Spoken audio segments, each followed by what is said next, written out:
अस्सलाम वालेकुम दोस्तों, क्या हाल चाल है। 26 अक्टूबर 2025 और इतवार का दिन है जी। आज की कुछ अहम ख़बरें। एक ख़बर तो है जी के CPA takes action against auto servicing firm. जितने भी ये वर्कशॉप्स हैं ना गाड़ियों की, उनके ख़िलाफ़ काफ़ी वो जांच पड़ताल, चेकिंग, इंस्पेक्शन जारी है। वहाँ पे भी आपको पता है कि बड़े वीज़ाज़ बैन हैं मैकेनिक्स के।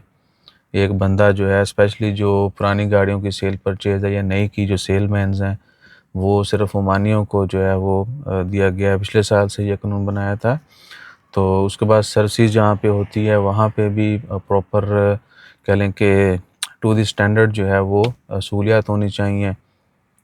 और उसके बाद उनकी लाइसेंसिंग जो है, यानी जिस चीज़ का लाइसेंस है, जिस चीज़ जो बिज़नेस कर रहे हैं वो लाइसेंस भी है उनके पास, नहीं है, वैलिड है, नहीं है। और जो लोग काम कर रहे हैं इस तरह की काफ़ी ज़्यादा यानी चीज़ें जो हैं उनको मॉनिटर किया जा रहा है। तो बेहतर है कि अपने मामला ठीक रखें। और ट्रॉपिकल डिप्रेशन जो है वो छोटे से साइक्लोन में डेवलप हो चुका है, यानी तूफ़ान की शक्ल तैयार कर लिया। लेकिन फ़िलहाल ओमान में जो है वो कह लें कि ओमान के ऊपर कोई असरात पड़ने के चांसेस नहीं है। वो ब्लू जो बायोलॉजिकल वो है ना, वो आपने देखी होंगी नीली लाइट्स। कल हम जाने भी लगे थे तो रश बड़ा था, लेकिन इमरान भाई ने हमें जो है ना, क्योंकि वो वीकेंड पे बुस्तान है जड़ा मस्तियां कर रहे सी, ए थंबनेल बनावांगे तो उन्होंने कुछ वीडियोस भी शेयर की और ये भी थे। अब इधर ये कुछ ज़्यादा शायद वीडियो आहो, ये देखें। तो आप जा सकते हैं बुस्तान जो है ना, बुस्तान पैलेस होटल जो है उससे पहले एक एग्ज़िट आती है लेफ़्ट पे। आप वहाँ पे जाके भी महसूस हो सकते हैं, और थोड़ा जो कंतव वाली साइड है वहाँ पे भी जाके। और उसके बाद आ जाए, अल्लाह आपका भला करे। समुद्री तूफ़ान का डायरेक्ट कोई खदशा नहीं है। पाकिस्तानी पासपोर्ट के हवाले से है जी कि उसका डिज़ाइन वगैरह चेंज किया जाने वाला है। ज़ाहिर है थोड़ा होना भी चाहिए। ई पासपोर्ट जो है वो पहले जिस तरह यानी कि अच्छे मुल्कों के पासपोर्ट्स हैं, पासपोर्ट अच्छी क्वालिटी के हैं, वो ही बनाने जा रहे हैं। तो हर पेज के ऊपर जो है थोड़ा रंग रूप वो बनाए डिफरेंट करने जा रहे हैं। प्रॉपर अभी तक 100% फॉर्मेट नहीं आई कि क्या होगा। कलर में भी थोड़ी सी तब्दीली की जाएगी जो अभी तक न्यूज़ में आया है। और पासपोर्ट के हर पेज के ऊपर पाकिस्तान के तमाम सूबों की जो कह लें कि जो फेमस प्लेसेस हैं वो जो है वो नज़र आएंगी।